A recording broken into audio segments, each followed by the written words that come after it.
The magic നോവലിലേക്ക് സ്വാഗതം. Mafia part 10. കുറേ കഴിഞ്ഞ് ഗ്രേസി വാതിൽ തുറന്ന് അകത്ത് വന്നു. അവർ പോയി. ഇനി അലക്സിന് പോകാം, ഗ്രേസി പറഞ്ഞു. എന്തുകൊണ്ടാ നിങ്ങൾ എന്നെ ഒറ്റ കൊടുക്കാതിരുന്നത്? എന്ത് പ്രതിഫലം വേണമെങ്കിലും അവർ തരികയില്ലായിരുന്നോ? അലക്സ് ചോദിച്ചു. ഗ്രേസി അയാളുടെ ചുമലിൽ പിടിച്ചു. പിന്നെ പുഞ്ചിരിച്ചു. എന്നെ വിശ്വസിക്കുന്ന ആളെ ചതിക്കുന്നത് ശരിയാണോ? അപ്പോൾ ബാബു സാറിനെ പറ്റി പറഞ്ഞതോ? അതൊക്കെ പിന്നെ പറയാം. ഇപ്പോൾ വേഗം ഇവിടെ നിന്ന് പോകൂ. അവർ തിരിച്ചു വരാൻ സാധ്യതയുണ്ട്. ഗ്രേസി അയാളെ വെളിയിലേക്ക് കൊണ്ടുപോയി. അലക്സ് എടുത്ത ഫോട്ടോകളോടൊപ്പം ബാബു സാറിൻ്റെ ഒരു പടവുമായിട്ടാണ് ഹോസ്പിറ്റലിൽ ചെന്നത്. ബഷീറും കൂടെ ഉണ്ടായിരുന്നു. ഫോട്ടോ കണ്ട് അവൾ പറഞ്ഞു, താങ്ക് യു അലക്സ്. ഈ ഫോട്ടോകൾ കൊണ്ട് ഞാനൊരു സ്ഫോടനം തന്നെ ഉണ്ടാക്കും. ഇതെന്തിനാണ്? അവൾ ബാബു സാറിൻ്റെ ഫോട്ടോ കാണിച്ചു കൊടുത്തു. അലക്സ് കറുത്ത സ്കെച്ച് പെൻ ഉപയോഗിച്ച് അയാളുടെ വസ്ത്രങ്ങൾ കറുപ്പിച്ച് മുഖത്ത് കണ്ണുകളുടെ സ്ഥാനം മാത്രം കറുപ്പാക്കാതിരുന്നു. ഇനി ആ കണ്ണുകളിലേക്ക് നോക്കൂ. അനിത അതിലേക്ക് നോക്കുകയും നെറ്റിയിൽ ചുളിവുകൾ വീഴുകയും ചെയ്തു. ഇയാളാണ് എന്നെ കൊല്ലാൻ ശ്രമിച്ചത്. അതേ കണ്ണുകൾ, അവൾ പറഞ്ഞു. അവർ പുറത്തേക്ക് പോയി അല്പം കഴിഞ്ഞപ്പോൾ മാമച്ചൻ ദേഷ്യപ്പെട്ടുകൊണ്ട് അവളുടെ മുറിയിലേക്ക് വന്നു. നിന്നോട് ഞാൻ പറഞ്ഞിട്ടില്ലേ അവനുമായി ഒരു ബന്ധവും പാടില്ലെന്ന്? അനിത അയാളെ നോക്കി. കൊന്നുകളയുമെന്നായിരിക്കും. മരിക്കാൻ പോകുന്ന ഞാൻ എന്തിനു നിങ്ങളെ പേടിക്കണം? കൂട്ടുകാരനെ വിളിച്ചോണ്ട് വരാൻ പാടില്ലായിരുന്നോ? ഇവിടെ വെച്ച് കൊല നടത്താൻ വളരെ എളുപ്പമല്ലേ? താഴേക്ക് വലിച്ചെറിഞ്ഞാലും മതിയല്ലോ. അവൾ ആ ഫോട്ടോ മാമച്ചന്റെ നേർക്കിട്ടുകൊടുത്തു. അയാൾ അത് നോക്കി. മുഖത്ത് മഷി കുറെ തൂത്ത് കളഞ്ഞപ്പോൾ പടം വ്യക്തമായി. ഇവനായിരുന്നു അത്. ജയിച്ചു വരാൻ അനുഗ്രഹിച്ചു വിട്ടയാൾക്ക് സംശയമാണോ? എന്റെ മുന്നിൽ അഭിനയിക്കണ്ട. അത് കേട്ടപ്പോൾ മാമച്ചന്റെ മുഖത്തെ മാംസപേശികൾ വലിഞ്ഞു മുറുകി. മാമച്ചൻ ഐസക്കിന്റെ മുറിയിലേക്ക് ചെന്നു. ബാബു സാറിന്റെ കോളറിൽ പിടിച്ച് കസേരയിൽ നിന്ന് ഉയർത്തി.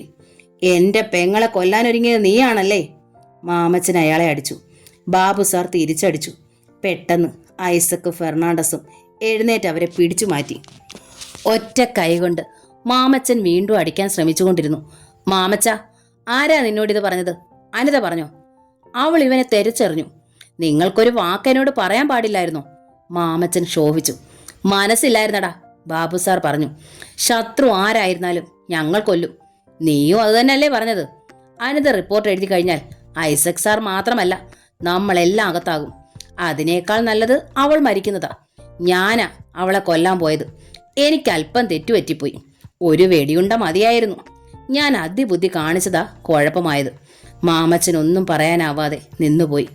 അയാൾ മറ്റുള്ളവരെ നോക്കി. നിനക്ക് അവളെ ജീവനോടെ വേണമെങ്കിൽ അവൾ ഇനി എഴുതരുത്. അവളിനി പത്രത്തിൽ ജോലിക്ക് പോകരുത്, ബാബു സാർ പറഞ്ഞു. ഐസക്കും ഫെറിയും മാമച്ചനെ നോക്കി. വല്ലാത്തൊരു നിശബ്ദത. ഫാദർ വില്യം ഒറ്റപ്പനക്കലിന്റെ നേതൃത്വത്തിൽ ഒരു സൗജന്യ നേത്രചികിത്സാ ക്യാമ്പ് നടക്കുകയായിരുന്നു. പ്രഗത്ഭരായ ഡോക്ടർമാർ മെഡിക്കൽ കോളേജിൽ നിന്നും പ്രശസ്ത ഹോസ്പിറ്റലിൽ നിന്നും എത്തിയിട്ടുണ്ട്. അവരെല്ലാം യാതൊരു പ്രതിഫലവും പറ്റാതെ സേവനം ചെയ്യുകയായിരുന്നു. കണ്ണു പരിശോധനയും മരുന്നും ഓപ്പറേഷനും സൗജന്യം. അതിനുള്ള സൗകര്യങ്ങളെല്ലാം ഫാദറും അലക്സും കൂടി അവിടെ ഉണ്ടാക്കിയിരുന്നു. പരിശോധനയ്ക്കിടയിൽ തൻ്റെ അടുത്തേക്ക് വന്ന ആളിനെ കണ്ട് അലക്സിന് തെല്ലമ്പരപ്പുണ്ടായി. എസ്തപ്പാൻ. അയാൾക്ക് 2 കണ്ണില്ല. ഒന്ന് തകർത്തത് താനാണെന്ന് അലക്സ് ഓർത്തു. ഡോക്ടറെ, എനിക്ക് കണ്ണ് കാണാൻ പറ്റുമോ? അയാൾ ദൈന്യതയോടെ ചോദിച്ചു. പഴയ എസ്തപ്പാന്റെ പ്രേതമായിരുന്നു അത്. നിങ്ങൾക്ക് എന്താ പറ്റിയത്? അലക്സ് ചോദിച്ചു. ഞാനൊരു ഗുണ്ടയായിരുന്നു സാറേ, കൂലിത്തല്ലുകാരൻ. കണ്ണുണ്ടായിരുന്ന കാലത്ത് ഞാൻ അതിൻ്റെ വില അറിഞ്ഞില്ല. പല മുതലാളിമാർക്കും വേണ്ടി ഞാൻ തല്ലിയിട്ടുണ്ട്. അവസാനം മാമച്ചൻ മുതലാളിക്ക് വേണ്ടി കള്ളച്ചാരായം കടത്തുകയായിരുന്നു. ഒരു നല്ല മനുഷ്യനെ പതിയിരുന്ന് കൊല്ലാൻ ശ്രമിച്ചപ്പോൾ എൻ്റെ 2ാമത്തെ കണ്ണും പോയി. നിങ്ങളുടെ മുതലാളിമാർ സഹായിക്കുന്നില്ലേ? അവർക്ക് വേണ്ടിയല്ലേ താൻ ജീവിച്ചത്? അലക്സ് ചോദിച്ചു. കണ്ണുപോയ എന്നെ പട്ടിയെപ്പോലെ അവർ ആട്ടി ഓടിച്ചു സാറേ.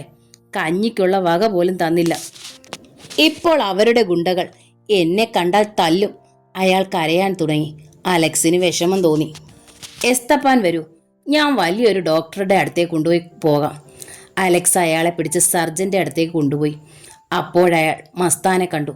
അശോക് മസ്താനും ലേഖയും കാറിനടുത്ത് നിന്ന് അവരുമായി സംസാരിക്കുകയാണ് ഒറ്റപ്പനക്കൽ അച്ഛൻ. മസ്താനും ലേഖയും പോയപ്പോൾ അലക്സ് അച്ഛൻ്റെ അടുത്ത് ചെന്നു. ഫാദർ, മസ്താൻ എവിടെ? അത്ഭുതം തോന്നുന്നുണ്ടല്ലേ അലക്സേ? കുപ്രസിദ്ധനായ ഒരു കള്ളക്കടത്തുകാരന് അനാഥാലയത്തിൽ എന്താ കാര്യമെന്ന് അല്ലേ? അലക്സ് ഒന്നും പറഞ്ഞില്ല. അച്ഛൻ ചിരിച്ചു. ഈ സ്ഥാപനത്തെ നിലനിർത്തുന്നത് അയാളാണ്. എൻ്റെ കുഞ്ഞുങ്ങളെ സഹായിക്കണമെന്ന് ഒരിക്കൽ ഞാൻ അയാളോട് പറഞ്ഞു. എനിക്കറിയില്ലായിരുന്നു അയാളുടെ തൊഴിൽ എന്താണെന്ന്. അന്ന് അയാൾ എന്നെ അയച്ചത് ഒരു ലോഡ് ഭക്ഷണ സാധനങ്ങളും എൻ്റെ എല്ലാ കുട്ടികൾക്കും വസ്ത്രത്തിനും ഉള്ള പണവും തന്നാണ്. കാറ്റിൽ അച്ഛൻ്റെ നരച്ച മുടി പറന്നു. അയാൾ ഒരു കള്ളക്കടത്തുകാരനാണെന്നറിഞ്ഞപ്പോൾ പിന്നെ ഞാൻ അയാളോട് ഒന്നും ചോദിച്ചിട്ടില്ല. പക്ഷേ അയാൾ എപ്പോഴും തന്നുകൊണ്ടിരിക്കുന്നു, ഒരു കണക്കുമില്ലാതെ. നിഷേധിക്കാൻ എനിക്ക് കഴിഞ്ഞില്ല, അത് സത്യമാണ്. അയാൾ ഒരു കള്ളക്കടത്തുകാരനാണെന്നറിഞ്ഞപ്പോൾ പിന്നെ ഞാൻ അയാളോട് ഒന്നും ചോദിച്ചിട്ടില്ല. പക്ഷേ അയാൾ എപ്പോഴും തന്നുകൊണ്ടിരിക്കുന്നു, ഒരു കണക്കുമില്ലാതെ. നിഷേധിക്കാൻ എനിക്ക് കഴിഞ്ഞിട്ടില്ല, അത് സത്യമാണ്. അവർ മരത്തണലിൽ നിന്നു. കുട്ടികൾക്ക് ഡോക്ടറെ വെക്കാനും ഡോക്ടർക്ക് ശമ്പളം കൊടുക്കാമെന്നും നിർദ്ദേശിച്ചത് മസ്താനാണ്. അലക്സ് പിന്നെ ഒന്നും ചോദിച്ചില്ല. തനിക്കൊരു ജോലി തരാൻ കരുക്കൾ നീക്കുകയായിരുന്നു മസ്താൻ. എസ്തപ്പാൻ ഒരു ശസ്ത്രക്രിയയിലൂടെ കണ്ണു മാറ്റി വയ്ക്കാമെന്നാണ് വിദഗ്ധ ഡോക്ടർ പറഞ്ഞത്. കണ്ണു കൊടുക്കാൻ ആരെങ്കിലും തയ്യാറാകണം. അലക്സ് അയാൾ താമസിക്കുന്നിടം ചോദിച്ചു മനസ്സിലാക്കി. കുറച്ച് രൂപ അയാളുടെ കയ്യിൽ വെച്ച് കൊടുത്തിട്ട് പറഞ്ഞു, ഇനി ഭിക്ഷ യാചിക്കണ്ട, ഞാൻ എസ്തപ്പാനെ വന്ന് കണ്ടോളാം. അയാൾ കൈകൾ കൂപ്പിക്കൊണ്ട് എന്തെങ്കിലും പറയാൻ ശ്രമിച്ചെങ്കിലും കഴിഞ്ഞില്ല. ജീവനില്ലാത്ത കണ്ണുകൾ നിറഞ്ഞൊഴുകി. ഹോസ്പിറ്റലിൽ നിന്ന് മന്ത്രി ഐസക് വീട്ടിലേക്ക് പോയി. ഫെർണാണ്ടസ് അയാളുടെ വീട്ടിലേക്കും. ബാബു സാർ രാത്രി വളരെ താമസിച്ചാണ് വീട്ടിലെത്തിയത്. മന്ത്രി ഐസക്കുമായി പുതിയ പദ്ധതികൾ വളരെ ക്ഷീണിതനായ അയാൾ കുളി കഴിഞ്ഞ് 2 ലാർജ് കഴിച്ച ശേഷമാണ് ഉറങ്ങാൻ കിടന്നത്. അപ്പോൾ മുറിയിലേക്ക് ആരോ കയറിയതുപോലെ തോന്നി അയാൾ കണ്ണു തുറന്നു. വാതിൽക്കൽ ഒരാൾ നിൽക്കുന്നത് കണ്ടു. അയാൾ ലൈറ്റ് ഇട്ടു. അലക്സ് മുറിയിൽ നിൽക്കുന്നു, കയ്യിലൊരു കത്തി. ബാബു സാർ കിടക്കക്കരിയിൽ നിന്ന് കൈത്തോക്കെടുക്കാനായി കൈ നീട്ടി. അലക്സ് അയാളുടെ കൈ തട്ടിയിട്ട് തോക്കെടുത്തു. നിനക്കെൻ്റെ പെണ്ണിനെ കൊല്ലണം അല്ലേടാ? അലക്സ് അയാളുടെ കൈ പിടിച്ച് ഫോൺ തട്ടിക്കളഞ്ഞ് ആ സ്റ്റാൻഡിലേക്ക് അമർത്തി. ഒറ്റ കുത്ത്. അയാളുടെ കൈവെള്ളയിലൂടെ കത്തി സ്റ്റാൻഡിൽ തുളച്ചു കയറി. ബാബു സാറിൻ്റെ നിലവിളി മുറിയിൽ നിറഞ്ഞൊഴുകി. എൻ്റെ പെണ്ണിൻ്റെ കൈ മുറിച്ചില്ലേ നീ? നിനക്കെന്ന് ഓർമ്മിക്കാൻ ഇതിരിക്കട്ടെ. അലക്സ് മുരണ്ടു. കത്തി തറഞ്ഞു കയറിയ ഇടത് കൈ ഇളക്കിയെടുക്കാൻ അയാളൊരു വിഫല ശ്രമം നടത്തി. വിരലുകൾക്കിടയിലൂടെ ചോര ഒഴുകി. കത്തിയെടുത്തവൻ കത്തിയാലെ അറിയില്ലേ നിനക്ക്? അയാൾ അലക്സിനെ വിറയലോടെ നോക്കി. ഇടത് കൈ വലിച്ചെടുക്കാൻ ബാബു സാർ ഒരു ശ്രമം നടത്തിയെങ്കിലും കഴിഞ്ഞില്ല. കത്തി കൈയിലൂടെ പലകയിൽ തറഞ്ഞിരിക്കുകയാണ്, അനങ്ങുന്നില്ല. അയാൾ വലത് കൈകൊണ്ട് കത്തിയുടെ പിടിയിൽ പിടിച്ചു. അനക്കാൻ പറ്റിയില്ല.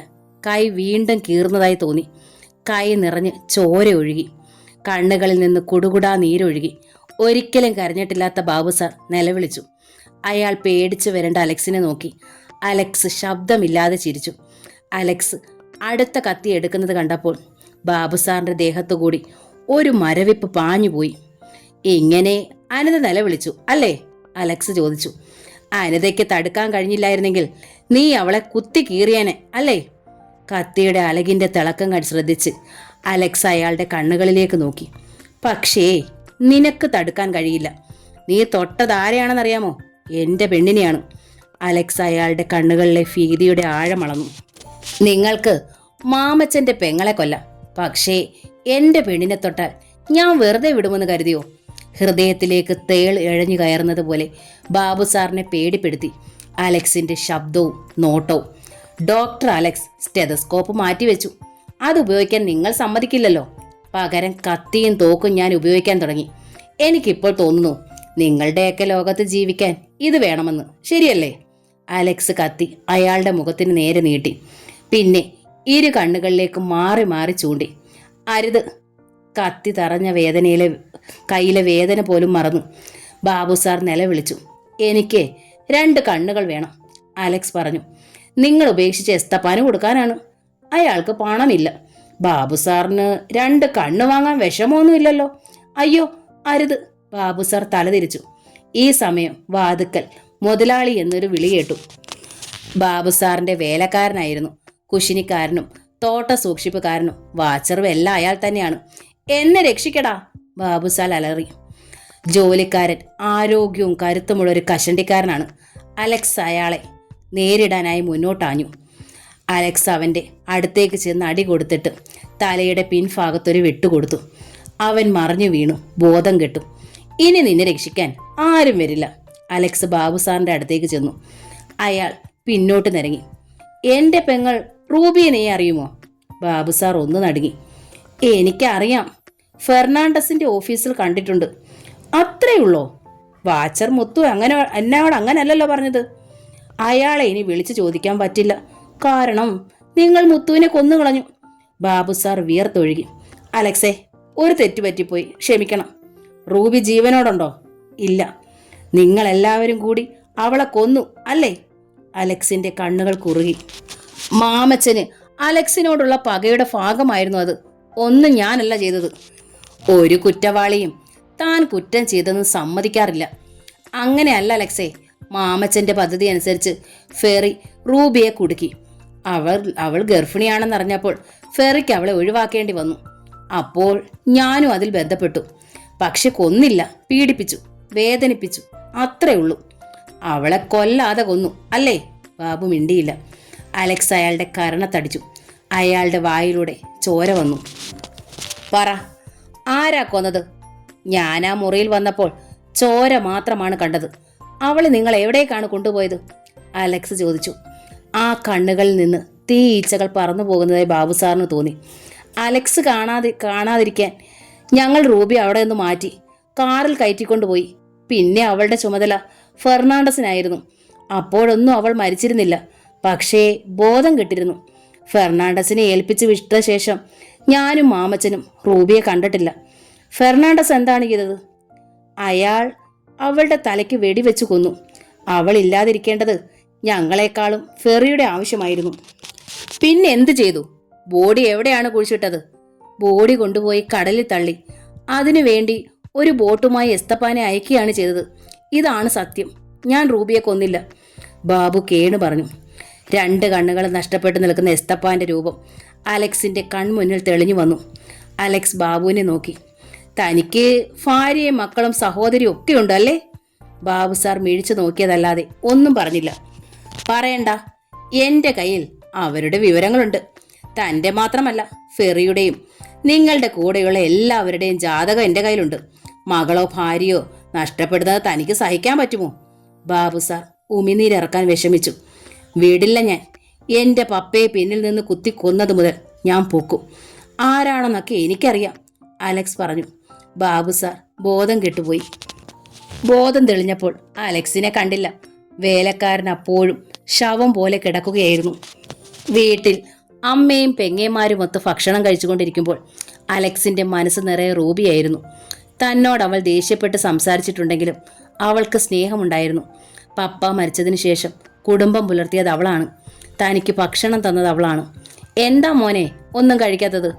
അലക്സ് ചോറ് വാരി ഞെരടിക്കൊണ്ടിരിക്കുന്നത് കണ്ട് അമ്മ ചോദിച്ചു. അന്നമ്മയ്ക്ക് പഴയ പ്രസരിപ്പ് വീണ്ടും കിട്ടിയിരിക്കുന്നു. എന്തൊക്കെയോ തമാശകൾ പറഞ്ഞ് ചോറ് ഉണ്ടോണ്ടിരിക്കുന്ന ലൗലിയും മിനിയും അയാളെ നോക്കി. വിശപ്പില്ലമ്മേ. നിനക്കിഷ്ടമാണല്ലോ മീൻകറി, ഇതാ ഇതുകൂടി കൂട്ടി അല്പം കൂടി ഉണ്ണടാ. അമ്മ മീൻകറി വിളമ്പിയിട്ട് അയാളെ നിർബന്ധിച്ചു. അമ്മയ്ക്ക് ചേട്ടനോടുള്ള സ്നേഹം കണ്ടോ? ലൗലി കളിയാക്കി. മീന് ചിരിച്ചു. കാശുണ്ടാക്കുന്നവരോടെ അമ്മയ്ക്കാണെങ്കിൽ സ്നേഹം ഉണ്ടാകും. ഞാനും ഒരു ജോലിക്കാരിയാകും, ലൗലി പറഞ്ഞു. നിന്റെ വേലയും കൂലിയൊന്നും വേണ്ട ഇവിടെ, അമ്മ അവളോട് പറഞ്ഞു. അത് നീ നിന്റെ കുടുംബത്തിന് വേണ്ടി സമ്പാദിച്ചോ. അന്നമ്മ അലക്സിനെ നോക്കി. മോനെ, ഇവക്ക് വല്ല ചെറുക്കനെ ഇന്ന് നോക്കണുണ്ടോ? പപ്പയുടെ സ്ഥാനത്തുള്ള ആളാ നീ. പെൺകുട്ടികളെ ഒരു പ്രായത്തിൽ കെട്ടിച്ചയക്കണം. അലക്സ് ഒന്ന് മൂളിക്കൊണ്ട് ലൗലിയെ നോക്കി. അവൾ ചുവന്ന മുഖവുമായി കുനിഞ്ഞിരിക്കുകയാണ്. ചിരിയും കളിയും ഒക്കെ കഴിഞ്ഞു. മിനി അവളുടെ തുടയിൽ ഒരു നുള്ളു കൊടുത്തു. അന്നമ്മയുടെ മുഖം മ്ലാനമായി. റൂബി മോൾ ഉണ്ടായിരുന്നെങ്കിൽ അവളുടെ കല്യാണം ആദ്യം നടക്കേണ്ടത്. ഓർമ്മകൾ അമ്മയുടെ കണ്ണുകളെ ഈറനണിയിക്കുന്നത് അലക്സ് കണ്ടു. മുകളിലത്തെ നിലയിലെ മുറിയിലാണ് ഫെർണാണ്ടസ് വിശ്രമത്തിനെടുത്തത്. അയാൾക്ക് അവിടെ എല്ലാ സൗകര്യങ്ങളും ഉണ്ടായിരുന്നു. വെടിയേറ്റ ഇടത് കാലിന് കൂടുതൽ ബലം കൊടുക്കാൻ പാടില്ല. അതുകൊണ്ട് ഒരു ഊന്നുവടിയുടെ സഹായത്തോടെയാണ് അയാളുടെ നടത്തം. മുകളിലാകുമ്പോൾ ധാരാളം കാറ്റും ശുദ്ധവായും ഒക്കെ കിട്ടും. ഓഫീസ് കാര്യങ്ങളൊക്കെ നിയന്ത്രിക്കാൻ ഫോൺ മതി. ജ്യേഷ്ഠനും ജ്യേഷ്ഠത്തെയും വീട്ടിലുള്ള മറ്റുള്ളവരെല്ലാം പള്ളിപ്പെരുന്നാളിന് പോയിരിക്കുകയാണ്. ഫെറി കരീബിയൻ വൈറ്റ് റം ഗ്ലാസ്സിൽ പകർന്നു. അതൊരു കൈയിലേന്തി മറുകൈ കൊണ്ട് വടിയൂന്നി വാതിൽ കടന്ന് ടെറസിലേക്ക് നടന്നു. അവിടുത്തെ ആട്ടുകട്ടിലിരുന്ന് മദ്യം നുകർന്നു. നേർത്ത കടൽക്കാറ്റ് അയാൾക്ക് വളരെ സുഖം തോന്നി. പള്ളിയിൽ വെടിക്കെട്ട് നടക്കുകയാണ്. വാണങ്ങൾ ആകാശത്തേക്ക് ഉയർന്നു പോകുന്നു. അമിട്ടുകൾ 1000 നക്ഷത്രങ്ങളെ വിരിയിച്ചു. അയാൾ കട്ടിലിരുന്ന് ആടി രസിച്ചുകൊണ്ടിരുന്നു. ആട്ടത്തിന് വേഗത കൂടിയത് അയാൾ അറിഞ്ഞു. പിന്നിൽ നിന്ന് ആരോ ആട്ടുന്നു. ഫെർണാണ്ടസ് ചുമലിന് മുകളിലൂടെ തല തിരിച്ചു നോക്കി. അലക്സ്. അയാൾ ഊന്നുവടി കാൽമുട്ടിലിടിച്ച് രണ്ടായി ഓടിച്ചു. നടുങ്ങിയ ഫെറിയുടെ കഴുത്തിൽ ഊന്നുവടി കുരുക്കി വലിച്ചു. അയാൾ കട്ടിൽ നിന്ന് പിന്നോക്കം മലച്ചു വീണു. ഗ്ലാസ് താഴെ വീണുടഞ്ഞു. കാലുകുത്തി എഴുന്നേൽക്കാൻ അയാൾക്ക് കഴിഞ്ഞില്ല. അലക്സ് അയാളെ കാലുകൊണ്ട് തട്ടിമറിച്ചിട്ടു. ഒരമിട്ട് ആകാശം നിറയെ പൊട്ടിച്ചിതറുന്നത് അയാൾ കണ്ടു. അലക്സ് അയാളുടെ നെഞ്ചിൽ ചവിട്ടിക്കൊണ്ട് കട്ടിലിരുന്നു. വടിയുടെ വളഞ്ഞ ഭാഗം ഫെറിയുടെ കഴുത്തിൽ കുടുക്കി പിടിച്ചു. ബാബു എന്തൊക്കെ പറഞ്ഞുവെന്ന് തനിക്ക് അറിയണമല്ലോ. അലക്സ് അയാളുടെ വിളറിയ മുഖത്തേക്ക് നോക്കി. അലക്സേ, കൊല്ലരുത്. അയാൾ കേണു. ഇത് തന്നെ എൻ്റെ പെങ്ങള് നിന്റെ കാല് പിടിച്ച് അപേക്ഷിച്ചു. നീ ഓർക്കുന്നില്ലേ? ഫെർണാണ്ടസിന് മിണ്ടാൻ കഴിഞ്ഞില്ല. എൻ്റെ പെങ്ങളുടെ തലയിൽ വെടിവെച്ച് നീ കൊന്നു. ഞാൻ നിന്നെ വെടിവെച്ച് കൊന്നാലും ആരും ശബ്ദം കേട്ട് ഓടി വരില്ല. വെടിശബ്ദം പടക്കം പൊട്ടിയതാണെന്ന് കേൾക്കുന്നവർ തെറ്റിദ്ധരിക്കും. അലക്സ് പറഞ്ഞു. വെടിക്കെട്ടിൽ പ്രകമ്പനം കൊള്ളുകയായിരുന്നു ആകാശം. ഞാൻ റൂബിയെ കൊന്നില്ല, കൊല്ലാൻ ഏൽപ്പിച്ചതേ ഉള്ളൂ, ഫെറി പറഞ്ഞു. നീയാണ് അവളുടെ തലയിലേക്ക് വെടിവെച്ചതെന്ന് എനിക്കറിയാം. അല്ല, അങ്ങനെ ഒരു കഥ എനിക്ക് മാമച്ചനോടും ബാബു സാറിനോടും പറയേണ്ടി വന്നു. ഫെറി ഭിത്തിയിൽ ചാരിയിരുന്നു. അലക്സ് അവനെ തന്നെ നോക്കി. ഫെറി പറഞ്ഞു. റൂബിയെ കൊന്ന് കടലിൽ തള്ളേണ്ട ഉത്തരവാദിത്വം എനിക്കായിരുന്നു. മാമച്ചനും ബാബു സാറും അവളെ എന്നെ ഏൽപ്പിച്ചിട്ട് പോയി കഴിഞ്ഞപ്പോൾ ഞാൻ കാറിൽ എസ്തപ്പാന്റെ അടുത്തേക്ക് ചെന്നു. എസ്തപ്പാൻ ബോട്ടുമായി കാത്തു കിടക്കുന്നുണ്ടായിരുന്നു. ഞങ്ങൾ രണ്ടുപേരും കൂടി ബോഡി കാറിൽ നിന്ന് ബോട്ടിൽ കയറ്റി. നേർത്തൊരു ശ്വാസം മാത്രമേ അവളിലുണ്ടായിരുന്നുള്ളൂ. ഞാൻ തോക്കെടുത്ത് അവളുടെ തലയ്ക്ക് നേരെ ചൂണ്ടി. പക്ഷേ അവളുടെ അപ്പോഴത്തെ കിടപ്പും രൂപവും കണ്ടപ്പോൾ വെടിവെക്കാൻ തോന്നിയില്ല. ജീവൻ വിട്ടുപോകാൻ തുടങ്ങുന്നൊരു പക്ഷി കുഞ്ഞിനെ പോലെയായിരുന്നു അവൾ. ഫെറി ആ സംഭവം ഓർത്തെടുക്കുന്നത് പോലെ അല്പനേരം നിശബ്ദനായി. നാവ് നീട്ടി വരണ്ട ചുണ്ടുകൾ നനച്ചു. വെറുതെ വെള്ളത്തിലേക്കിട്ടാൽ പോലും അവൾ രക്ഷപ്പെടാൻ പോകുന്നില്ല. പിന്നെ നടുക്കടലിൽ നിന്ന് എങ്ങനെ രക്ഷപ്പെടും? ഞാൻ തോക്ക് എസ്തപ്പാന്റെ കയ്യിൽ കൊടുത്ത് തിരിച്ചു പോന്നു. അയാളാണ് അവളെ കടലിൽ തള്ളിയത്. അയാൾക്ക് കൊല്ലാൻ അറപ്പില്ലായിരുന്നു. ഫെറി വിയർത്തൊഴുകി. പക്ഷേ അതുകൊണ്ട് നീ കൊലപാതകയല്ലാതാകുന്നില്ല. അലക്സ് ഒറ്റ ചവിട്ട് അയാളുടെ മുഖത്ത് കൊടുത്തു. അയാളുടെ നിലവിളി പടക്കത്തിന്റെ ശബ്ദത്തിൽ മുങ്ങിപ്പോയി. രക്ഷപ്പെട്ടുവെന്ന് നീ കരുതണ്ട. എസ്തപ്പാനെ എൻ്റെ കയ്യിൽ കിട്ടും. നിങ്ങളെ ശിക്ഷിക്കാൻ വേണ്ട തെളിവും സാക്ഷിയും അവനാണ്. വേദന കൊണ്ട് പൊളഞ്ഞ് ബോധം മറയുന്നതിന് മുമ്പ് ഫെറി അത്രയും കേട്ടു. വൃത്തികെട്ട ആ തെരുവിലെ ഭിത്തികൾ പൊളിഞ്ഞ വീടിനുള്ളിലേക്ക് അലക്സ് കടന്നു. എലികൾ തറയിലൂടെ ഓടി. ആരാ? കൈയില്ലാത്ത കസേരയിലിരുന്ന് എസ്തപ്പാൻ ചോദിച്ചു. ഞാൻ ഡോക്ടർ, അലക്സ് പറഞ്ഞു. എന്നെ ഓർക്കുന്നില്ലേ? എന്താ ഡോക്ടറെ? അയ്യോ, ഡോക്ടർ എങ്ങനെ ഇവിടെ വന്നു? അയാളുടെ മുഖത്ത് സന്തോഷവും വിഷവും എല്ലാം സമ്മിശ്രമായി ഉണ്ടായി. എഴുന്നേൽക്കാൻ തുടങ്ങിയ എസ്തപ്പാനെ അലക്സ് പിടിച്ചിരുത്തി. അടുത്ത തിങ്കളാഴ്ച എസ്തപ്പാൻ ഹോസ്പിറ്റലിലേക്ക് വരണം. അവിടെ നിന്ന് ഞാൻ വലിയൊരു ഹോസ്പിറ്റലിൽ കൊണ്ടുപോകാം. എന്തിനാ ഡോക്ടറെ? കണ്ണ് ഓപ്പറേഷന്.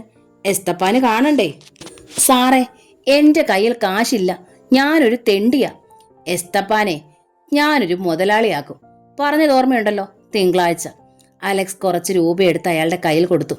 തൽക്കാലം ആവശ്യത്തിന് ഇതിരിക്കട്ടെ, ബാക്കി പിന്നീട്. രൂപയിൽ പിടിച്ച എസ്തപ്പാന്റെ കണ്ണുകൾ നിറഞ്ഞുപോയി. ഡോക്ടറുടെ പേരെന്താ? ഈ ശബ്ദം മുൻപ് എവിടെയോ കേട്ടിട്ടുണ്ടല്ലോ, അയാൾ ചോദിച്ചു. അലക്സ് നടന്നു പോകുന്ന ശബ്ദമല്ലാതെ എസ്തപ്പാനും മറുപടി കിട്ടിയില്ല. പകലും രാത്രിയും എല്ലാം എസ്തപ്പാൻ ഒരുപോലെയാണ്. തെരുവിൽ രാത്രിയുടെ കോലാഹലങ്ങൾ കുറഞ്ഞപ്പോൾ അയാൾക്കും മയക്കം വന്നു. അപ്പോൾ ആരൊക്കെയോ അടുത്ത് വരുന്ന ശബ്ദം കേട്ടു. ആരാ? എസ്തപ്പാൻ ഇരുട്ടിനോട് ചോദിച്ചു. നിന്റെ കൊലയാളികൾ. നീ ഇനി ജീവിച്ചിരുന്നാൽ നിന്റെ മുതലാളിമാർ ജയിലിലാവും. ശബ്ദം കേട്ട് എസ്തപ്പാൻ ഭയന്ന് നിലവിളിച്ചു. ഉടനെ രണ്ടുപേർ അയാളുടെ വായ പൊത്തി നിശബ്ദനാക്കി. മരണഭയം കൊണ്ട് എസ്തപ്പാൻ വിറച്ചു. വായ പൊത്തിയ കയ്യിൽ അയാൾ കടിച്ചു. പിടി അയഞ്ഞപ്പോൾ അയാൾ ഒരു കാട്ടുപന്നിയെപ്പോലെ കുതറിക്കൊണ്ട് നിലവിളിച്ചു. എന്നെ കൊല്ലരുത്, എന്നെ കൊല്ലുന്നേ. പിന്നെ അയാൾക്ക് ഒരക്ഷരം പോലും പറയാൻ പറ്റാത്ത വിധത്തിൽ വായിലേക്ക് തുണി തള്ളി കയറ്റപ്പെട്ടു. നിന്നെ കൊല്ലാതിരിക്കാൻ വയ്യല്ലോടെ എസ്തപ്പാനെ. ഞങ്ങൾ ആ ജോലി ഏറ്റെടുത്തു പോയി. കനത്ത ഒരു ശബ്ദം എസ്തപ്പാൻ കേട്ടു. കണിശക്കാരനായ കൊലയാളിയുടെ ശബ്ദം എസ്തപ്പാൻ തിരിച്ചറിഞ്ഞു. ഒരിക്കൽ താനും ഇതേ സ്വരത്തിൽ പലരോടും പറഞ്ഞിട്ടുണ്ട്. ഭീതി കൊണ്ട് അയാളുടെ ഉള്ളം മരവിച്ചപ്പോൾ ഒരടി കൂടി. എസ്തപ്പാൻ പിന്നോട്ട് മലച്ച് ഭിത്തിയിലിടിച്ചു. വിണ്ട് കീറി ഏതു നിമിഷവും മറിഞ്ഞു വീഴാമെന്ന നിലയിലായിരുന്നു. ഭിത്തിയിൽ നിന്ന് 1-2 ഇഷ്ടികകൾ പൊട്ടി വീണു. എസ്തപ്പാൻ പിടച്ചു. പെട്ടെന്ന് അവിടെ മറ്റെന്തൊക്കെയോ നടക്കുന്നെന്ന് അയാൾക്ക് തോന്നി. ഒരാൾ എസ്തപ്പാന്റെ കഴുത്തിന് കുത്തിപ്പിടിച്ചു. വലിച്ചെടുക്കുന്നത് പോലെ അയാൾ പിന്നോട്ട് തെറിച്ചുപോയി വീഴുന്ന ശബ്ദം എസ്തപ്പാൻ കേട്ടു. അടിയും വെട്ടും കുത്തും നടക്കുന്നത് പോലെ. എസ്തപ്പാൻ തറയിലൂടെ ഇഴഞ്ഞ് ഒരു മൂലയിൽ ചുരുണ്ടുകൂടിയിരുന്നു. ആരൊക്കെയോ വീഴുന്നതും നിലവിളിക്കുന്നതും അയാൾ കേട്ടു. എന്താണ് സംഭവിക്കുന്നതെന്ന് അയാൾക്ക് മനസ്സിലായില്ല. എല്ലാ ശബ്ദങ്ങളും അവസാനിച്ചപ്പോൾ അയാൾ നനഞ്ഞ പെരിച്ചാഴിയെപ്പോലെ ഇരുന്ന് വിറയ്ക്കുകയായിരുന്നു. ഒരു കാലടി അടുത്തു വരുന്നത് അയാൾ കേട്ടു. ചുരുങ്ങി ചുരുങ്ങി ഭൂമിയിലേക്ക് അലിഞ്ഞു പോയെങ്കിലെന്ന് ആഗ്രഹിച്ച നിമിഷം ചുമലിൽ ഒരാൾ പിടിച്ചു. കൊല്ലല്ലേ, കൊല്ലല്ലേ, അയാൾ നിലവിളിച്ചു. ഭയപ്പെടേണ്ട, നിങ്ങളെ കൊല്ലാൻ വന്നവരെല്ലാം പോയി. കനിവുള്ള ആ ശബ്ദം എസ്തപ്പാൻ കേട്ടു. ഡോക്ടറെ, അയാൾ വിളിച്ചു. അതെ, ഞാൻ തന്നെയാണ്, അലക്സ് പറഞ്ഞു. എസ്തപ്പാനെ തേടി അവർ വരുമെന്ന് എനിക്ക് അറിയാമായിരുന്നു. ഡോക്ടറെ, അവരെന്നെ കൊല്ലാൻ വന്നതാ. ഡോക്ടർ എന്നെ രക്ഷിക്കണം. എസ്തപ്പാൻ മുന്നോട്ട് കുനിഞ്ഞ് അലക്സിന്റെ കാല് പിടിക്കാനായി തപ്പി. എനിക്ക് കുറച്ച് വിഷം തന്ന് കൊന്നാലും വേണ്ടിയില്ല, അവർക്ക് വിട്ടുകൊടുക്കരുത്. അതാ മാമച്ചന്റെ ആൾക്കാരാ. ഇതുപോലെയാണ് നിങ്ങൾ മറ്റു പലരെയും കൊല്ലാക്കൊല ചെയ്തിട്ടുള്ളത്. ഓർക്കുന്നുണ്ടോ എന്തെങ്കിലും? അലക്സ് ചോദിച്ചു. എല്ലാം ഓർത്തു ഡോക്ടറെ. പൊട്ടക്കണ്ണനായപ്പോൾ ഞാൻ എല്ലാം ഓർത്തു. ഞാൻ കണ്ണുണ്ടായിരുന്നപ്പോൾ ഞാൻ ഒന്നും മനസ്സിലാക്കിയില്ല. എല്ലാത്തിനുമുള്ള ശിക്ഷയാ ഞാൻ ഈ അനുഭവിക്കുന്നത്, എസ്തപ്പാൻ ദീനതയോടെ പറഞ്ഞു. ചേരിയിലെ ആളുകളെല്ലാം ഓടിക്കൂടിയ ശബ്ദങ്ങൾ കേട്ടു. എസ്തപ്പാനെ ഞങ്ങൾ ഒരിടത്ത് കൊണ്ടുപോയി താമസിപ്പിക്കാം. അവിടെ നിങ്ങളെ ആരും ഒന്നും ചെയ്യുകയില്ല. എൻ്റെ ആളുകൾ അവിടെയുണ്ട്, ഒന്നും ഭയപ്പെടാനില്ല. പിന്നീട് നമ്മൾ പറഞ്ഞതുപോലെ കണ്ണിൻ്റെ ഓപ്പറേഷൻ. അത് കഴിയുമ്പോൾ എസ്തപ്പാന് ശത്രുക്കളെ കാണാം. അലക്സ് അയാളെ എഴുന്നേൽപ്പിച്ചു. എസ്തപ്പാൻ എഴുന്നേറ്റ് നിന്നപ്പോഴും വിറച്ചു. ഡോക്ടറെ, അയാൾ വിളിച്ചു. എന്താ എസ്തപ്പാനെ, പേടിക്കണ്ടെന്ന് പറഞ്ഞില്ലേ? ഡോക്ടർ ആരാ? പള്ളിയിലച്ഛനാണോ? ആരും എന്നോട് ഇത്രയും കരുണ കാണിച്ചിട്ടില്ല. കൊടും പാപിയാണെന്നറിഞ്ഞിട്ടും എന്നോട് ഇത്ര കരുണ കാണിക്കുന്നത് എന്തിനാ? എസ്തപ്പാന്റെ ശബ്ദം പതറി. കാഴ്ച കിട്ടട്ടെ, കാണാൻ പോകുന്ന എന്തിനാ പറയുന്നത്? അലക്സ് അയാളുടെ ചുമലിൽ തട്ടി. വരൂ. ഗുരുദാസ് അയാളെ പിടിച്ചു. എസ്തപ്പാൻ വിറയ്ക്കുന്ന കാലടികളോടെ നടന്നു. അയാൾക്കപ്പോഴൊരു സുരക്ഷിതത്വ ബോധമുണ്ടായി. എസ്തപ്പാനെ വകവരുത്താനായില്ലെന്ന് ഗുണ്ടകൾ വന്നറിയിച്ചപ്പോൾ ഫെറിയും മാമച്ചനും ഐസക്കും അടിയേറ്റതുപോലെയായിപ്പോയി. അലക്സ് അയാൾക്ക് പ്രൊട്ടക്ഷൻ കൊടുത്തിരിക്കുകയാണ്, ഫെർണാണ്ടസ് പറഞ്ഞു. മാമച്ചൻ അസ്വസ്ഥതയോടെ നടന്നു. പ്ലാസ്റ്റർ ഇട്ട കൈ കഴുത്തിൽ തൂക്കിയിരിക്കുകയാണ്. ഐസക്കും വല്ലാതായി. ഐസ്ക്രീം പാർലറിന് മുകളിലെ മുറിയിലായിരുന്നു അവർ. റൂബിയെ കൊന്ന കുറ്റം എസ്തപ്പാൻ ഏറ്റെടുത്താൽ പ്രേരണക്കുറ്റം നമുക്കാകും, ഫെറി പറഞ്ഞു. എസ്തപ്പാനെ അന്ധനായപ്പോൾ കൈയൊഴിഞ്ഞതിൻ്റെ വിരോധം അയാൾക്ക് മാമച്ചനോടും നമ്മളോടും ഒക്കെയുണ്ട്.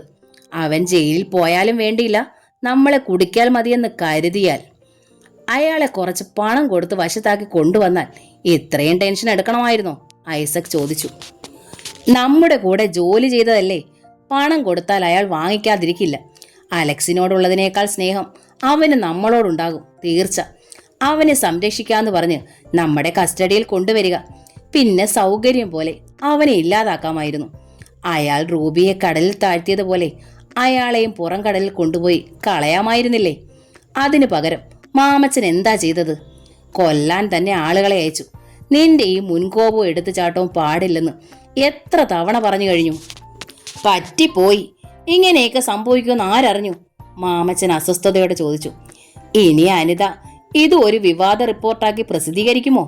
ഐസക് ചോദിച്ചു. ഇല്ല, ആ കാര്യം ഞാൻ ഏറ്റു. ഇനി അവളെ ഓഫീസിൽ വിടുന്നില്ല. Case police അന്വേഷിക്കുകയല്ലേ. സണ്ണിക്ക് നമ്മളെ സംശയമുണ്ടോ? അനിത അവനോടെല്ലാം പറഞ്ഞു. പക്ഷേ അതവൾ കെട്ടിച്ചമച്ച കഥകളാണെന്ന് ഞാൻ പറഞ്ഞതാ സണ്ണിയും സിയയും ഒക്കെ വിശ്വസിച്ചിരിക്കുന്നത്, മാമച്ചൻ പറഞ്ഞു. മാത്രമല്ല, കൊല ചെയ്യാൻ ശ്രമിച്ചയാൾ ആരാണെന്ന് കൃത്യമായി തെളിയിക്കാനാവില്ലെന്ന് അവർക്കറിയാം. അതെ, ആക്രമണം നടന്നു എന്ന് പറയുന്ന സമയത്ത് ബാബു എൻ്റെ കൂടെ മുറിയിലുണ്ടായിരുന്നു. ഒരു മന്ത്രിയുടെ വാക്കിന് വിലയുണ്ട്, ഐസക് പറഞ്ഞു. അലക്സിനെ അറസ്റ്റ് ചെയ്യിപ്പിച്ചാലോ? ബാബു സാറിനെ കുത്തിയത് അയാളാണെന്ന് വേലക്കാരൻ കണ്ടതുകൂടിയാണല്ലോ, ഫെറി ചോദിച്ചു. ഞാനും അത് പറഞ്ഞതാ. അവനെ ഒതുക്കാൻ ഇതൊരു അവസരമാണ്. പക്ഷേ ഇവർ സമ്മതിക്കുന്നില്ലല്ലോ, മാമച്ചൻ പറഞ്ഞു. അലക്സ്, നിന്നെ പോലൊരു വിഡ്ഢിയാണെന്നാണോ കരുതിയിരിക്കുന്നത്? നമ്മൾ ബാബുവിനെ രക്ഷിക്കാൻ എടുത്തിരിക്കുന്ന മുൻകരുതൽ പോലെ എന്തെങ്കിലും അയാളും കരുതിയിട്ടുണ്ടാകും. കേസുമായി ചെല്ലുമ്പോഴായിരിക്കും അയാൾ ആ സമയം മറ്റെവിടെങ്കിലും ഉണ്ടായിരുന്നതായി ഒരു കോൺക്രീറ്റ് എവിഡൻസ് ഉണ്ടാക്കുക. മാമച്ചൻ അവന്റെ MD ഒരിക്കൽ തട്ടിക്കളഞ്ഞെങ്കിലും അയാൾ ഒരു മിടുക്കൻ ഡോക്ടറാണ്. അലക്സിന്റെ കഴിവുകൾ പറഞ്ഞപ്പോൾ മാമച്ചന് ദേഷ്യം വന്നു. ഗ്രേസി അവനെ കൈകാര്യം ചെയ്യുമെന്ന് പറഞ്ഞിട്ട് ഒന്നും നടന്നില്ലല്ലോ. അവൾക്ക് അതിനുള്ള സാവകാശം കിട്ടിയില്ല, ഐസക് പറഞ്ഞു. മസ്താനല്ലേ അലക്സിന്റെ ശക്തി? ഫെർണാണ്ടസ് ചോദിച്ചു. അയാളെ തട്ടിക്കളഞ്ഞാലോ ആദ്യം? മാമച്ചൻ ഐഡിയ സ്ട്രൈക്ക് ചെയ്തതുപോലെ ഐസക്കിനെ നോക്കി. അല്പം ലഹരി വേണമെന്ന് അയാൾക്ക് തോന്നി. മാമച്ചൻ ഗ്രേസിയെ വിളിച്ചു. ഗ്രേസി. വാതിലിന് വെളിയിൽ നിൽക്കുകയായിരുന്നു ഗ്രേസി ആൻറ്റി. ഒരു പ്രാവശ്യം ഞാൻ പരാജയപ്പെട്ടു. എൻ്റെ കയ്യവൻ ഒടിച്ചു. ജീവിതത്തിൽ തോൽവി സംഭവിക്കാത്തവർ ആരും ഉണ്ടാവില്ല. ഞാനിതൊക്കെ അവനോട് എണ്ണി എണ്ണി കണക്ക് ചോദിക്കും, മാമച്ചൻ പറഞ്ഞു. മോങ്കുവിന് സുഖമായി. ജയലാലും മോങ്കുവും എൻ്റെ കൂടെ ഉണ്ട്. അതുപോലെയാ അലക്സിന്റെ കൂടെ ബഷീറുണ്ട്. അവൻ അലക്സിന്റെ വലിയ ശക്തിയാ, ഫെറി പറഞ്ഞു. അവനോട് ഞാൻ വിളിക്കുന്നെന്ന് പറയും. എനിക്ക് ബഷീറിനെ കാണണം, ഐസക് പറഞ്ഞു. അശോക് മസ്താനും അലക്സിനും ഇടയിലുള്ള കണ്ണിയാണ് ബഷീർ. അവനെ ഉപയോഗിച്ച് നമുക്കവരെ ഒതുക്കണം. മാമച്ചൻ ഫെറിയെ നോക്കി. അപ്പോൾ ഗ്രേസി വാതിൽ തുറന്ന് മുറിയിലേക്ക് കടന്നു വന്നു. ബഷീറിന്റെ സഹോദരി മീരയുടെ നിക്കാഹ് നിശ്ചയമായിരുന്നു. എല്ലാവരും പോയി കഴിഞ്ഞ് വീട്ടുകാർ മാത്രമായപ്പോൾ ഉമ്മ അലക്സിനോട് ചോദിച്ചു, മോനെ, അവര് 2 ലക്ഷം രൂപ ചോദിച്ചപ്പോൾ നീ എന്തിനാ വാക്കു കൊടുത്തത്? 10 പവൻ കൊടുക്കാനുള്ള കഴിവേ ഞങ്ങൾക്കുള്ളൂ, വാപ്പ ചുമച്ചുകൊണ്ട്. അലക്സ് ബഷീറിനെ നോക്കി. അയാൾ ഒന്നും പറയാതെ നിൽക്കുകയായിരുന്നു. വാതുക്കൽ അവരെ തന്നെ നോക്കി നിൽക്കുകയായിരുന്നു മീര. അവളുടെ കണ്ണുകളിൽ പ്രതീക്ഷയുടെയും കിനാവിന്റെയും തിളക്കം. ഉമ്മ ധൈര്യമായിരിക്കെ, അലക്സ് പറഞ്ഞു. പടച്ചവന് ഓരോ തീരുമാനങ്ങളുണ്ട്. ഉമ്മ ബഷീറിനെയും മീരയും സ്നേഹിക്കുന്നത് പോലെയാണ് എൻ്റെ അമ്മ ഞങ്ങളെയും സ്നേഹിക്കുന്നത്. മനുഷ്യർ സ്വന്തം മക്കളെ ഇത്രയധികം സ്നേഹിക്കുന്നുണ്ടെങ്കിൽ സർവശക്തനായ ദൈവം സ്വന്തം മക്കളെ എത്രയധികം സ്നേഹിക്കുന്നുണ്ടായിരിക്കും. നീ എന്താ മതപ്രസംഗം നടത്തുവാണോ അലക്സേ? താൻ പറഞ്ഞപ്പോൾ ഞാനും സമ്മതം മൂളി. എവിടുന്നാ 2 ലക്ഷം രൂപ ഉണ്ടാക്കുന്നത്? ബഷീർ ചോദിച്ചു. പണം കൊടുക്കാതെ ഈ നിക്കാഹ് നടക്കാതെ വന്ന എൻ്റെ പെങ്ങയുടെ കണ്ണീര് കാണാൻ എനിക്ക് വയ്യ. ബഷീറേ, അലക്സ് അടുത്ത് നിന്ന് അയാളുടെ ചുമലിൽ പിടിച്ചു. അവൻ അയാളെ നോക്കി. എൻ്റെ അമ്മയ്ക്ക് ഓപ്പറേഷൻ വേണമെന്ന് ഡോക്ടർ പറഞ്ഞപ്പോൾ എൻ്റെ കണ്ണുകളിൽ സൂര്യൻ ഇരുണ്ടുപോയി. നീ ഇല്ലായിരുന്നെങ്കിൽ എൻ്റെ അമ്മ മരിച്ചു പോകുമായിരുന്നു. അതൊന്നും ഞാൻ മറക്കൂലടാ. അന്ന് ദൈവമാ നിന്നെ എൻ്റെ അടുത്തേക്ക് അയച്ചത്. അലക്സ് മീരയെ നോക്കി. ഇവൾ എൻ്റെ പെങ്ങളാ. ഇവളുടെ നിക്കാഹ് ഞാൻ നടത്തും, എൻ്റെ വീട് പണയപ്പെടുത്തിയിട്ടാണെങ്കിൽ പോലും. നീ ധൈര്യമായി ഇരിക്കടാ ബഷീറെ, അലക്സ് അയാളെ ധൈര്യപ്പെടുത്തി. ഉമ്മ, കല്യാണത്തിന് മുമ്പ് നമുക്ക് ഈ വീടൊന്ന് മോടി പിടിപ്പിക്കണം. ഞാൻ 2-3 പേരെ ഇങ്ങോട്ട് അയക്കാം, അയാൾ ഉമ്മയോട് പറഞ്ഞു. ഉമ്മായിക്ക് സന്തോഷമായി. അലക്സ് മീരയെ നോക്കി. സന്തോഷം കൊണ്ട് അവളുടെ മുഖം ചിരിക്കുകയായിരുന്നു. എന്താടി കല്യാണി പെണ്ണേ, നിനക്കെന്താ പ്രത്യേകമായിട്ട് വേണ്ടത് പുതുമാരന് കൊടുക്കാൻ? മീര നാണിച്ച് കണ്ണുകൾ താഴ്ത്തി. പിന്നെ അകത്തേക്കൊരു ഓട്ടം. വാപ്പായും അലക്സും ചിരിച്ചുപോയി. അലക്സ് അനതയെ പോയി കണ്ടു. ഞാൻ വീട്ടിലേക്ക് പോകുക അലക്സേ. ഹോസ്പിറ്റലിൽ കിടക്കുമ്പോൾ ഞാൻ രോഗിയാണെന്നൊരു തോന്നൽ, അനിത പറഞ്ഞു. അപ്പോൾ പിന്നെ ഞാൻ എങ്ങനെ തന്നെ വല്ലപ്പോഴും കാണും? തൻ്റെ വീട്ടിൽ വരാൻ പറ്റുമോ? അവിടെ എല്ലാം സിംഹങ്ങളല്ലേ. അതിനെന്താ, ഞാൻ ഡ്രസ്സ് ചെയ്യാൻ ഹോസ്പിറ്റലിൽ വരുമ്പോൾ കാണാമല്ലോ. അത് ശരിയാ. അലക്സ് ലേഖയെ കണ്ടോ? അല്പനേരം കഴിഞ്ഞ് അനിത ചോദിച്ചു. ഇന്നലെ അവൾ ഹോസ്പിറ്റലിൽ വന്നിരുന്നു. എന്താ അനിതേ? എനിക്ക് പേടി തോന്നുന്നു. എന്തിന്? അവൾക്ക് എന്തെങ്കിലും സംഭവിച്ചോ? അലക്സ് ഉത്കണ്ഠയോടെ അനിതയെ നോക്കി. അവൾ അയാളുടെ കണ്ണുകളിൽ തന്നെ നോക്കി ഭാവമാറ്റി ശ്രദ്ധിക്കുകയായിരുന്നു. അലക്സിന് ലേഖ ഇഷ്ടമാണോ? അതെ, എന്നെക്കാളും. ഇതെന്ത് ചോദ്യമാനതേ? നിന്റെ മനസ്സിന് വല്ല തകരാറും പറ്റിയോ? ലേഖ അലക്സിനെ സ്നേഹിക്കുന്നുണ്ട്. അവളുടെ ഭാവങ്ങളിൽ നിന്ന് എനിക്കത് മനസ്സിലായി. ലേഖ അനിത കരുതുന്ന ആളല്ല. She is A rare think. അതെ, അതുകൊണ്ടാണ് എനിക്ക് പേടി. അലക്സിനെ വിലക്കെടുക്കാൻ പോലും അവൾ മടിക്കില്ല. ആശിച്ചത് എന്ത് നേടുന്ന ഒരു പ്രകൃതമാ ആ കുട്ടിയുടേത്, അല്ലേ? അതെ, പക്ഷേ അവൾ വേണ്ടാത്തതൊന്നും ആശിക്കാറില്ല. അലക്സിനെ അവൾക്ക് വേണമെങ്കിലോ? അനിത മുറിയാത്ത കൈകൊണ്ട് അയാളുടെ കയ്യിൽ പിടിച്ചു. മസ്താൻ അവൾക്ക് വാങ്ങിക്കൊടുക്കൂലേ? അനിതേ, ഞാൻ അങ്ങനെ ഒന്നും ചിന്തിച്ചിട്ടില്ല. എനിക്കറിയാം ഒരു പെണ്ണിന്റെ ചിന്തകൾ എന്തൊക്കെയാണെന്ന്. നീ മാത്രമാണ് എൻ്റെ മനസ്സിൽ. ലേഖയ്ക്കതറിയാം, അയാൾ പറഞ്ഞു. അവൾ എന്നെ ഇല്ലാതാക്കിയാൽ അവൾ ആഗ്രഹിക്കുന്നത് സാധിക്കില്ലേ? അനിതേ, താൻ എന്തൊക്കെയാണ് ഈ പറയുന്നത്? അയാൾക്കൊരു നടുക്കമുണ്ടായി. അവളുടെ കണ്ണുകൾ നനഞ്ഞു. ഞാൻ ഈ രാത്രിയിൽ ഒരു സ്വപ്നം കണ്ടു. നിറയെ കല്ലറകളുള്ള ഒരു ചർച്ചയാടിൽ ഞാൻ മരിച്ചു കിടക്കുന്നു. ലേഖ എൻ്റെ മുകളിലേക്ക് കുറേ കറുത്ത പൂക്കൾ വലിച്ചെറിഞ്ഞിട്ട് തിരിച്ചു പോകുന്നു. അലക്സിനൊന്നും മിണ്ടാൻ കഴിഞ്ഞില്ല. സ്വപ്നത്തിൽ നിന്നുണർന്നിട്ട് പിന്നീട് എനിക്ക് ഉറങ്ങാൻ കഴിഞ്ഞില്ല. അനിത കണ്ണുകൾ തുടച്ചു. അവർക്കിടയിൽ ഒരു തണുത്ത നിശബ്ദത തങ്ങി നിന്നു. ഞാൻ എന്തു ചെയ്യും? ഡാഡിയും മാമച്ചായനും മനുഷ്യത്വം പോലുമില്ലാത്ത പണത്തിന്റെ പിന്നാലെയാണ്. സണ്ണിച്ചായൻ ചാവി കൊടുത്ത യന്ത്രത്തെ പോലെയും ഉള്ള ഇൻസ്പെക്ടർ. ഇതിനിടയിൽ ഞാനും മമ്മിയും രണ്ട് മനുഷ്യജീവികളായി ഉണ്ടെന്ന് പോലും ആരും കരുതുന്നില്ല. ആകെയുള്ള എൻ്റെ പ്രതീക്ഷ അലക്സിലാണ്. അലക്സ് കൂടി എനിക്ക് നഷ്ടപ്പെട്ട തീ തിന്നുവാ ഞാൻ. അനിതയെ എങ്ങനെ സമാധാനിപ്പിക്കണമെന്നറിയാതെ അലക്സ് കുഴങ്ങി. വേണ്ട നിശബ്ദത. ആരോ വാതുക്കൽ നിൽക്കുന്നുവെന്ന് തോന്നി മുഖം തിരിച്ചു. ലേഖ അവരെ തന്നെ നോക്കി നിൽക്കുകയായിരുന്നു. അലക്സിനും അനിതയ്ക്കും തെല്ലു നടുക്കമുണ്ടായി. ലേഖ പുഞ്ചിരിച്ചുകൊണ്ട് അടുത്തേക്ക് വന്നു. അലക്സിനെ ഞാൻ എവിടൊക്കെ തിരക്കി? അവൾ അനിതയുടെ കയ്യിലെ കെട്ടുകളിൽ സഹതാപത്തോടെ നോക്കി. ഇപ്പോൾ വേദനയുണ്ടോ? അനിത അവളെ നോക്കിയതല്ലാതെ മറുപടി പറഞ്ഞില്ല. Are you feel good? Lekha ചോദിച്ചു. യെസ്, അനിത മന്ത്രിച്ചു. ഭാഗ്യവതിയാ. God bless you. ഈ അനുഭവങ്ങളൊക്കെ വെച്ച് പത്രത്തിൽ ഒരു അടിപൊളി ലേഖനം എഴുതണം. ഞാൻ അനിതയുടെ ഒരു ഫാനാണ്. ലേഖ ചിരിച്ചു. അലക്സ് വരൂ. ലേഖ അയാളുടെ കയ്യിൽ പിടിച്ചു. പിന്നെ അനിതയെ നോക്കി. സോറി, അലക്സിനെ ഞാൻ കൊണ്ടുപോവുകയാ. അലക്സിനോ അനിതയ്ക്കോ തടുക്കാൻ കഴിഞ്ഞില്ല. അലക്സ് പോലും അറിയാതെ അവളോടൊപ്പം പോവുകയായിരുന്നു. അനിത ശൂന്യമായ വാതിക്കലേക്ക് നോക്കിയിരുന്നു. പോർച്ചിലെ കാറിൽ ചെന്ന് കയറിയപ്പോൾ ലേഖ പറഞ്ഞു, അലക്സിനെയും കാണാനില്ല, ബഷീറിനെയും കാണാനില്ല. ഗുരുദാസ് വിശാഖപട്ടണത്തിലും പോയി. എന്താ കാര്യം ലേഖേ? ഡാഡി അത്യാവശ്യമായി അന്വേഷിക്കുന്നു. വിളിച്ചുകൊണ്ടുവരാൻ എന്നോടാ പറഞ്ഞത്. കാർ ഓടുകയായിരുന്നു. ബംഗ്ലാവിന് മുന്നിൽ അശോക് മസ്താൻ നിൽക്കുന്നുണ്ടായിരുന്നു. ഡാഡി ആളെ ഏൽപ്പിച്ചിരിക്കുന്നു. ലേഖ മസ്താനോടത് പറഞ്ഞിട്ട് ബംഗ്ലാവിനകത്തേക്ക് പോയി. മസ്താൻ ഒരു പുതിയ സെല്ലുലോർ ഫോൺ അലക്സിന്റെ കയ്യിൽ കൊടുത്തു. ഇത് അലക്സിനുള്ളതാണ്. ഇതുണ്ടെങ്കിൽ എനിക്ക് അലക്സിനെ എപ്പോഴും വിളിക്കാമല്ലോ. അലക്സ് ഫോണിന്റെ ചന്ത നോക്കി. എന്താ വിളിച്ചത്? ഇന്ന് നമുക്ക് കുറെ ചരക്ക് വരുന്നുണ്ട്. ഗുരുദാസിനെ ഞാനൊരു സ്ഥലത്തേക്ക് അയച്ചിരിക്കുകയാണ്. അലക്സും ബഷീറും കൂടി അത് കരക്കെത്തിക്കണം. ശരി, അലക്സ് സമ്മതിച്ചു. ബഷീറിന്റെ പെങ്ങളുടെ കല്യാണം നിശ്ചയിച്ചു അല്ലേ? അതെ, വിവരങ്ങളെല്ലാം ഞാൻ അറിഞ്ഞു. നല്ലത്. മസ്താൻ ചോദിച്ചു. ബഷീർ എവിടെയാണ്? കണ്ടില്ലല്ലോ. അതേസമയം ബഷീർ എക്സൈസ് മിനിസ്റ്റർ ഐസക്കിന്റെ മുന്നിൽ നിൽക്കുകയായിരുന്നു. മന്ത്രിയുടെ വീട്ടിലെ ശീതീകരിച്ച മുറിയായിരുന്നു അത്. ബഷീറിനെ അവിടേക്ക് കൊണ്ടുവന്നവർ മുറിക്ക് പുറത്ത് നിൽക്കുകയായിരുന്നു. ഐസക് 2 ഗ്ലാസുകളിൽ മദ്യം പകർന്ന് ഒന്ന് ബഷീറിന് നീട്ടി. ഞാൻ കുടിക്കില്ല, ബഷീർ പറഞ്ഞു. എന്തിനാണ് എന്നെ കൊണ്ടുവന്നത്? ബഷീർ എന്റെ കൂടെ നിൽക്കണം. പകരമായി ഞാൻ മീരയുടെ വിവാഹത്തിന് വേണ്ടി 5 ലക്ഷം രൂപ തരും. ഐസക് മേശപ്പുറത്തിരുന്ന ബ്രീഫ് കേസ് തുറന്നു. അടുക്കി വെച്ചിരിക്കുന്ന പുത്തൻ നോട്ടുകെട്ടുകൾ. ഞങ്ങളും അലക്സിലും തമ്മിലുള്ള മത്സരം നിനക്കറിയാമല്ലോ. ഞങ്ങളുടെ കൂടെ നിന്നാൽ നീ മറ്റൊരു മസ്താനാകും. അല്ലെങ്കിൽ മീരയുടെ നിക്കാഹിന്റെ അന്ന് വേറെ ചിലത് നടക്കും. ബഷീറിനത് സഹിക്കാനാവില്ല. ബഷീർ മരവിപ്പോടെ ഐസക്കിനെ നോക്കി. ഐസക് നോട്ടുകെട്ടുകൾക്കിടയിൽ നിന്ന് ഒരു റിവോൾവർ എടുത്ത് മുകളിൽ വെച്ചു. പുറം കടലിൽ നിന്ന് കരയിലേക്ക് നോക്കിയപ്പോൾ നക്ഷത്രങ്ങൾ നിറഞ്ഞ ശൂന്യാകാശത്ത് നിൽക്കുകയാണെന്ന് അലക്സിന് തോന്നി. മത്സ്യബന്ധന ബോട്ടുകളുടെ ആയിരക്കണക്കിന് ലൈറ്റുകൾ നക്ഷത്രങ്ങളെപ്പോലെ കാണാം. വേഗത്തിൽ പോകുന്ന ചില ബോട്ടുകൾ ഉൽക്കകളെ അനുസ്മരിപ്പിക്കുന്നു. അലക്സ് സായിപ്പിന് കൈ കൊടുത്തിട്ട് കപ്പലിന്റെ ഡെക്കിൽ നിന്ന് കയറി താഴേക്കിറങ്ങി.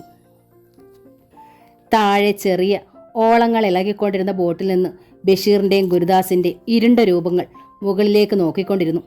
അലക്സ് ബോട്ടിൽ അടുക്കി വെച്ചിരിക്കുന്ന പെട്ടികൾക്ക് മുകളിലേക്ക് ചാടി. ഗുരുദാസ് ടോർച്ചിന് മുന്നിൽ പച്ച ഗ്ലാസ് കടലാസ് വെച്ച് 2 തവണ മുകളിലേക്ക് തെളിച്ചം കാണിച്ചു.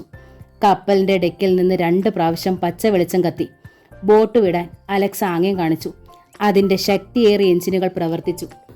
ബോട്ട് വെടിയുണ്ട പോലെ വെളിച്ചങ്ങൾക്ക് നേരെ പാഞ്ഞു വന്നു. അലക്സ് തലമുടി കോതിക്കൊണ്ട് തിരിഞ്ഞു നോക്കി. കപ്പലിന് മുകളിലെ ദീപമാലകൾ അകന്നു പോകുന്നു. കടലിലേക്ക് വന്ന് തിരിഞ്ഞു പോകുന്ന ഒരു വിമാനത്തിന്റെ ഇരമ്പൽ. എയർപോർട്ടിൽ നിന്ന് ടേക്ക് ഓഫ് ചെയ്തതാണ്. ബഷീർ മീൻ വലകളിട്ട് പെട്ടി മൂടി. അവർ മത്സ്യബന്ധന ബോട്ടുകളെ പിന്നിട്ട് തീരത്തേക്ക് കുതിച്ചു. പെട്ടെന്നൊരു കസ്റ്റംസ് ബോട്ട് അവരുടെ മുന്നിലെത്തി. ബോട്ടുകൾ 2 അടുത്തായി. കസ്റ്റംസ് അസിസ്റ്റന്റ് കളക്ടറാണത്, ഗുരുദാസ് പറഞ്ഞു. തോമസ് പുതിയ ആളാ. അലക്സ് അയാളെ നോക്കി. തൻ്റെടിയായൊരു ചെറുപ്പക്കാരൻ. ബോട്ട് നിർത്താൻ അദ്ദേഹം ആംഗ്യം കാണിച്ചു. അലക്സ് ബഷീറിന് നിർദ്ദേശം കൊടുത്തു. ബോട്ട് അല്പം കൂടി മുന്നോട്ട് പോയി നിന്നു. കസ്റ്റംസിൻ്റേത് വലിയ ബോട്ടായിരുന്നു. ഇവിടെ കടലിനെന്ത് ആഴം വരും? അലക്സ് ഗുരുദാസിനെ നോക്കി. 3500 അടി, ഗുരുദാസ് പറഞ്ഞു. അലക്സ് മൂളി. കസ്റ്റംസ് ബോട്ടിന്റെ മുന്നിൽ നിന്ന് അസിസ്റ്റന്റ് കളക്ടർ തോമസ് ചോദിച്ചു, നിങ്ങൾ ആരാണ്? അലക്സ് അവരുടെ ബോട്ടിലേക്ക് ചാടിക്കയറി. ഞാൻ അലക്സാണ്ടർ, ഡോക്ടർ അലക്സാണ്ടർ. കളക്ടർ അയാളെയും ബോട്ടിലേക്ക് നോക്കി. നിങ്ങൾക്കിവിടെ എന്താണ് ജോലി? സ്മഗ്ലിംഗ്. വാട്ട്? Yes, smuggling. മലയാളത്തിൽ പറഞ്ഞാൽ കള്ളക്കടത്ത്. അത് കേട്ട അസിസ്റ്റന്റ് കളക്ടർ അലക്സിനെ മിഴിച്ചു നോക്കി. അദ്ദേഹത്തിന്റെ ഉത്തരവിനായി കാത്തു നിൽക്കുകയായിരുന്ന മറ്റു ഉദ്യോഗസ്ഥന്മാർ. You can search my boat, welcome. Alex ക്ഷണിച്ചുകൊണ്ട് ബോട്ടിലേക്ക് ചാടി. അസിസ്റ്റന്റ് കളക്ടർ അലക്സാണ്ടറെ മറ്റുള്ളവരെ നോക്കി. അലക്സ് ചിരിച്ചു. സ്മഗിൾഡ് ഗുഡ്സുമായി ഒരാൾ ബോട്ട് പരിശോധിക്കാൻ ക്ഷണിക്കുകയില്ലെന്ന് അദ്ദേഹം വിശ്വസിച്ചു. അദ്ദേഹം പോകാമെന്ന് ആംഗ്യം കാണിച്ചു. കസ്റ്റംസ് ബോട്ട് അവരെ ഉപേക്ഷിച്ചു പോയി. അയാൾ പരിശോധിച്ചിട്ടായിരുന്നെങ്കിലോ? ഗുരുദാസ് ചോദിച്ചു. ഇല്ല, എനിക്കറിയാം, അലക്സ് പറഞ്ഞു.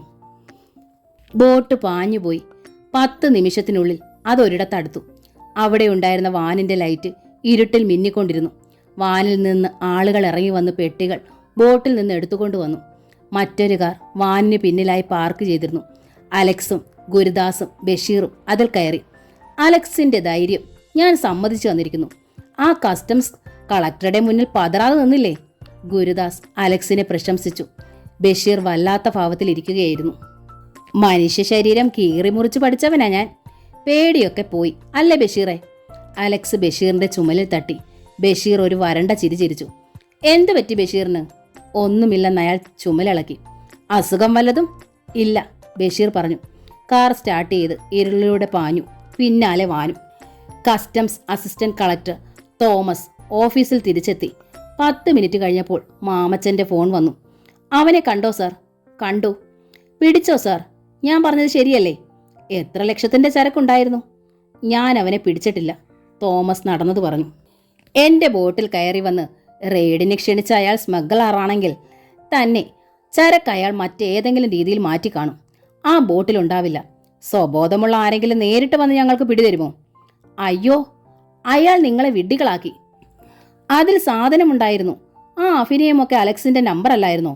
നിങ്ങൾ ആ ബോട്ടിലേക്ക് ഇറങ്ങിയാൽ അയാളുടെ ഭാവം മാറിയനെ, മാമച്ചൻ നിരാശയോടും കൈവിട്ടുപോയ ക്ഷോഭത്തോടും കൂടി പറഞ്ഞു. മിസ്റ്റർ മാമച്ചൻ, നിങ്ങൾക്ക് അയാളോടുള്ള അസൂയ കൊണ്ടാണ് ഈ പറയുന്നതെന്ന് എനിക്കറിയാം. I am sure. ആ ബോട്ടിൽ ഒന്നുമില്ലായിരുന്നു. വെറുതെ താൻ ഞങ്ങളെ കഷ്ടപ്പെടുത്തി. കസ്റ്റംസ് അസിസ്റ്റന്റ് കളക്ടർ ദേഷ്യപ്പെട്ടു. സാർ, ഞാൻ പറയുന്നതൊന്ന് stop. Don't try to fool me. Thomas മാമച്ചനെ സംസാരിക്കാൻ അനുവദിക്കാതെ ഫോൺ വെച്ചു. ചരക്ക് സുരക്ഷിതമായ സ്ഥലത്തെത്തിച്ചിട്ട് മസ്താന്റെ ഗസ്റ്റ് ഹൗസിൽ വിശ്രമിക്കുമ്പോൾ ബഷീർ അലക്സിനോട് പറഞ്ഞു, എനിക്ക് അലക്സിനോടൊരു കാര്യം പറയാനുണ്ട്. കുറേ നേരമായി ഞാൻ ബഷീറിനെ ശ്രദ്ധിക്കുന്നു. തനിക്ക് എന്തു പറ്റി? അലക്സ് അയാളുടെ അടുത്തിരുന്നു. ഇനിയും പറയാതിരുന്നാൽ ഞാൻ ഹൃദയം പൊട്ടി മരിച്ചു പോകും. ഇത്രയും സമയം വീർപ്പ് മുട്ടുകയായിരുന്നു ഞാൻ. താൻ കാര്യം പറയേ ബഷീറേ. പരിഹാരമില്ലാത്ത പ്രശ്നങ്ങൾ എന്തെങ്കിലും ഉണ്ടോ? എനിക്കൊരു പരിഹാരം കണ്ടെത്താനായില്ല. ബഷീർ മിനിസ്റ്റർ ഐസക് വിളിപ്പിച്ച സംഭവം പറഞ്ഞു. എനിക്ക് ആ പണപ്പെട്ടി അവിടെ നിന്ന് എടുത്തുകൊണ്ട് പോരാതിരിക്കാൻ കഴിഞ്ഞില്ല അലക്സേ. അല്ലെങ്കിൽ അവൻ എന്നെ അവിടെ വെച്ച് കൊന്നേനെന്ന് എനിക്ക് തോന്നി. തന്നെ വഞ്ചിക്കാൻ എനിക്കാവില്ല. എൻ്റെ പെങ്ങളുടെ നിക്കാഹ് മുടങ്ങരുത്. അലക്സ് ആലോചിച്ചു. ശരി, ഞാൻ പറയുന്നത് പോലെ ചെയ്. ബാക്കി കാര്യങ്ങൾ ഞാൻ നോക്കിക്കോളാം. മാഫിയ എന്ന നോവലിൻ്റെ ഈ ഭാഗം ഇവിടെ പൂർണ്ണമാവുകയാണ്. ഈ നോവൽ നിങ്ങൾക്ക് ഇഷ്ടമായെങ്കിൽ പ്ലീസ് ഒന്ന് ലൈക്ക് ചെയ്ത് ഷെയർ ചെയ്ത് സബ്സ്ക്രൈബ് ചെയ്യണേ. Thank you.